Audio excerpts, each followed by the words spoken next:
Charlie and the Chocolate Factory. In the second chapter, we had some new words. Here, in the sentences, you can see their Russian equivalents. Can you put English words instead of Russian? So you will see the correct answers at the end of the video. So, chapter 3 of the book. As usual, we will look at the helpful words. Palace, дворец, palace. Entirely, полностью, целиком, entirely. A brick, кирпич, a brick.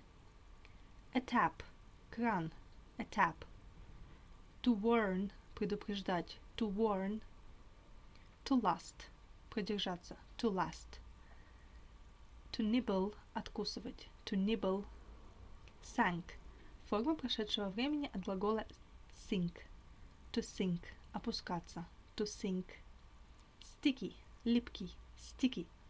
White, белый, в данном случае белок глаза, white. Sign, знак, признак, sign. To stammer, заикаться, to stammer. Mr. Wonka and the Indian Prince. Prince Pondicherry wrote a letter to Mr. Willy Wonka, said Grandpa Joe, and asked him to come to India and build him an enormous palace entirely out of chocolate. Did Mr. Wonka do it, Grandpa? He did, indeed. And what a palace it was! It had 100 rooms, and everything was made of either dark or light chocolate.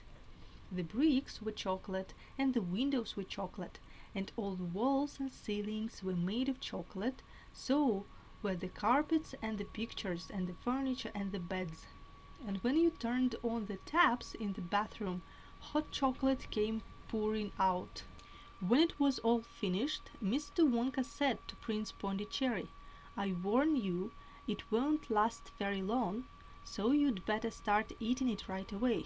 "Nonsense!" shouted the prince. "I'm not going to eat my palace. I'm not even going to nibble the staircase or lick the walls. I'm going to live in it." But Mr. Wonka was right, of course, because soon after this there came a very hot day, and the whole palace began to melt, and then it sank slowly to the ground, and the crazy prince, who was dozing in the living room at the time, woke up and found himself swimming around in a huge brown sticky lake of chocolate. Little Charlie sat very still on the edge of the bed, staring at his grandfather. Charlie's face was bright, and his eyes were opened so wide you could see the whites all around. "Is all this really true?" he asked. "Or are you pulling my leg?" "It's true!" cried all four of the old people at once. "Of course it's true. Ask anyone you like." "And I'll tell you something else that's true," said Grandpa Joe. And now he leaned closer to Charlie and lowered his voice to a soft secret whisper. "Nobody ever comes out." "Out of where?" asked Charlie. "And nobody ever goes in." "In where?" cried Charlie. "Wonka's factory, of course." "Grandpa, what do you mean?" "I mean workers, Charlie." "Workers?" "All factories," said Grandpa Joe, "have workers going in and out of the gates in the mornings and evenings, except Wonka's. Have you ever seen a single person going into that place, or coming out?" Little Charlie looked slowly around at each of the four old faces, one after the other, and they all looked back at him. They were friendly, smiling faces, but they were also quite serious.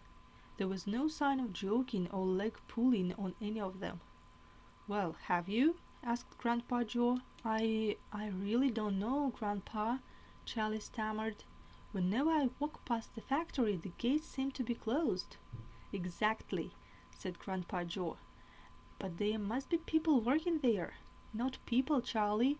Not ordinary people, anyway." "Then who?" cried Charlie. "Aha! That's it, you see. That's another of Mr. Willy Wonka's cleverness's."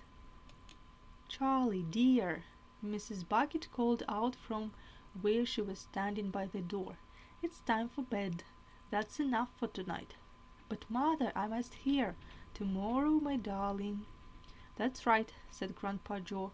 I'll tell you the rest of it tomorrow evening. So here are the answers to the quiz that we had at the beginning of the video. In the first sentence we used the word possible, возможный. Is it possible for you to understand this audiobook? Возможно ли вам понимать эту аудиокнигу? What last century invention do you use more often? Invention – изобретение. Какое изобретение прошлого века вы используете более часто? Delicious – очень вкусный. What delicious food can you cook? Какую очень вкусную еду вы можете приготовить? And let's look at some more words from chapter 3. Полезные слова из 3 главы. Nonsense. Чепуха, вздор. Nonsense. Exactly. Exactly. Точно, верно. Exactly. What do you mean? Что ты имеешь в виду? What do you mean?